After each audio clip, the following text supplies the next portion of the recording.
प्रिय साथियों नमस्कार। आज मैं आपसे बात करूंगा जो एक अमेरिकन लॉ का एक डॉक्ट्राइन है जिसे कहते हैं हम ड्यू प्रोसेस ऑफ लॉ। ये ड्यू प्रोसेस ऑफ लॉ क्या है? ये ड्यू प्रोसेस का मतलब होता है कि कानून के अनुरूप काम करना। और ड्यू प्रोसेस ऑफ लॉ साथियों, जो मैंने अभी हाल ही में बताया था, नेचुरल जस्टिस का जो प्रिंसिपल था उसी का एक महत्वपूर्ण घटक भी है।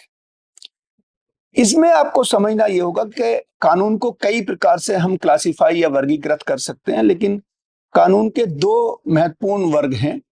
एक है सब्सटेंटिव लॉ और एक है प्रोसीजरल लॉ। तो ड्यू प्रोसेस जो है वो प्रोसीजरल लॉ को, जैसे हमारे यहाँ सीआरपीसी थी या एविडेंस एक्ट है, वो प्रोसीजरल लॉ है। आईपीसी थी पहले, अब उसी का भारतीय न्याय संहिता बना दिया गया, वो सब्सटेंटिव लॉ है।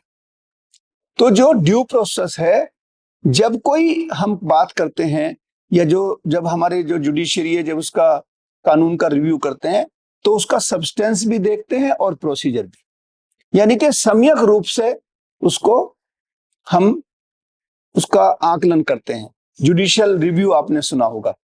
तो जहां पे judicial review due process of law पे, और ड्यू प्रोसेस ऑफ लॉ का जो कंसेप्ट है साथियों, वो अमेरिकन सिस्टम से आया।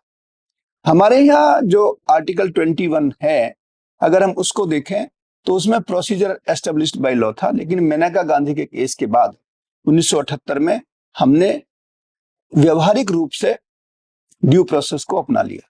वैसे तो हम आज भी संविधान के लिहाज से अगर हम बिल्कुल लिटरल मीनिंग देखें तो आज भी हम प्रोसीजर एस्टेब्लिश्ड बाय लॉ पे काम करते हैं, लेकिन व्यवहारिक रूप से हम अब ड्यू प्रोसेस ऑफ लॉ पे काम करते हैं। तो due process of law rule of law को एस्टेब्लिश करने के लिए, सुपरमेसी ऑफ लॉ को एस्टेब्लिश करने का एक बहुत ही महत्वपूर्ण औजार है।